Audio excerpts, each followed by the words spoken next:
where several of the individuals that were engaged in that fight produced guns, and there was an exchange of gunfire, striking several individuals. We know that our Detective Bureau has worked very, very hard over the last 18 or so hours. We've been putting out updates throughout the day, and I think everybody is aware that at this point we have 3 arrests for that very first incident. We've arrested a male 20 from Chesapeake, a male 18, and a male 20 from Virginia Beach for their involvement in that incident. So we know that our Detective Bureau has worked very, very hard to make those arrests, hold those people accountable. One of the other reasons that we were successful is because we had a Virginia Beach police officer from the 2nd Precinct right at that intersection when the gunfire occurred. So he was able to identify one of the shooters, chase that individual down, and take him into custody.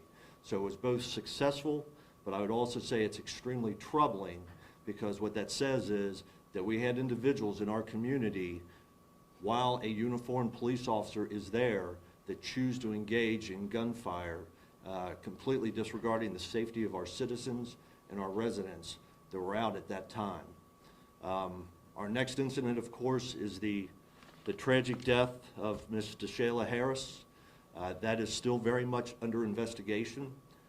There are no material updates at this point. There are no arrests at this time. We do believe that she truly is, at this point in time, an innocent victim that was probably struck by stray gunfire in some regards.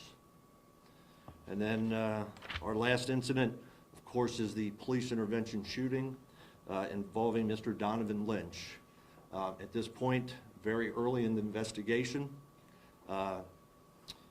we are still in the fact-gathering stage. As I indicated last night, representatives from the Commonwealth's Attorney's Office were present overseeing our investigation, because it is a criminal investigation at this point. Unfortunately for us, we don't have a whole lot of answers, and we would like to provide the community answers. At this point, we do not have them. What I can tell you is that I've seen some of the community concerns about Mr. Donovan being, or Mr. Lynch being unarmed. What I can tell you is that there was a firearm recovered in the vicinity of where this incident occurred. We would like to be more forthcoming, but unfortunately we do not have body cam footage of this incident. The officer was wearing a body cam, but for unknown reasons at this point in time, it was not activated. That will be part of our administrative investigation that will be subsequent to the criminal investigation. So as much as we would like to be transparent, we pride ourselves in being accountable and responsive. I do not have the answers that the community is looking for in regards to this death right now. What I can tell you is we will continue to do our due diligence to gather all the facts. We are waiting to interview the officers and any other witnesses involved, and the Commonwealth's attorney. Like I indicated, we are investigators, we're fact gatherers. They will review everything that we submit to them, and then they will make an independent decision on the propriety of the officer's actions. Questions? Why has that officer not been arrested just as all the other officers, everybody else who shot somebody was arrested? Why has he not been arrested if it's under investigation? Why has he not been arrested just like all the other shooters from last night have been arrested? This is Black Lives Matter 757. Mr. Jones, just like anyone else, we need probable cause to make an arrest. There are some facts and circumstances that do not rise to probable cause at this time. With that information, we would be guided by a decision from the Commonwealth's attorney, just like we do with all the arrests that we made. We would screen them with them and make sure that they are satisfied with our level of probable cause. So, any other questions? When would he be arrested? My question for this, Sir. still on the same subject. Is there an external investigation for the shooting of Donovan outside of the Commonwealth's Attorney's Office, outside of the city of Virginia Beach? I spoke with the state police around the 6th. They said they still hadn't been contacted to be part of the investigation. Will that also be considered? We can definitely consider it. You know, right now that has not been our historical practice. You know, I think there is some benefit to an objective investigation when you when you contact an outside entity, but you know, there are also some pros and cons. When we go to an outside entity, we do worry about evidence preservation. We worry about witnesses being lost while they mobilize to respond to the beach.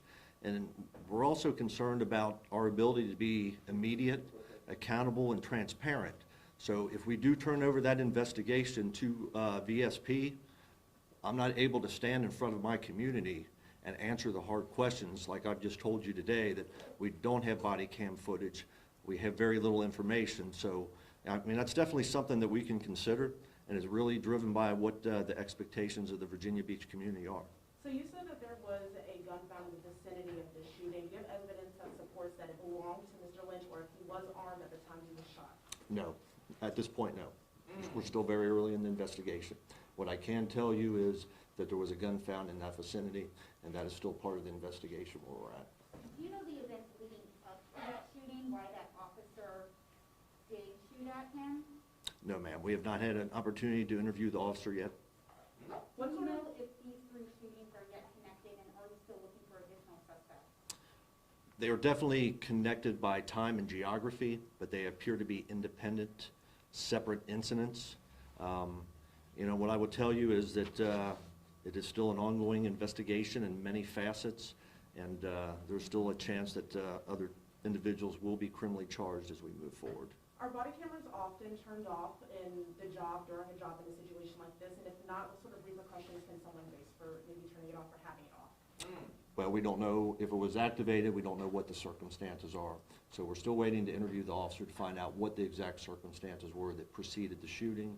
There is an expectation that if they know that they're going to be involved, if they're dispatched on a radio run, that they activate the body camera. We're going to figure that out when we interview the officer. Those will be some of the exact questions we ask. Are there street cameras? Can you Are say there where he street was cameras? shot, or how many times? I don't have that information right now, ma'am. You don't know Are how many there times or street what part of the body? No, but I don't have that information right Are now. there street cameras? Uh-uh. Are there street cameras? I'm not understanding the question, Mr. Jones. Are there street cameras? That's all part of the investigation. Like I said, they're still gathering information. How long can the public expect to wait to hear back So, from the Virginia and- Beach law I have one more enforcement? question. Any other questions from the press? Yes, I have one more question. How do you expect to move forward this summer with this being the first 80-degree weather we had in such violence? You know, I think that's actually a very good question, and I think our immediacy in making arrests and holding the individuals accountable that precipitated a lot of this activity should reassure the public. You know, it's unfortunate that, you know, what we see is we see a lot of gunfire in large urban cities. This just happened to occur at the Oceanfront. Virginia Beach is incredibly safe. When you look at our numbers compared to other large cities, we are at the bottom, but we are not immune to, you know, the societal ills that afflict all cities. It just happened to occur at the Oceanfront. So we're going to be in a good place going forward. The city is safe. We've made some immediate arrests. I think the community should be very rest assured that your Virginia Beach Police Department will not rest till we hold everybody accountable. So thank you very much. No justice, no peace. No justice, no peace. No justice, no peace. No justice, no peace. We're now in protest at the Virginia Beach Oceanfront. We literally had none of our questions answered. Everybody else has been locked up except for the individuals who were actually shot and killed. Somebody, the actual murderer was the police officer and the stray bullet. The only person that we know shot somebody is known, and they are not arrested. To the Oceanfront.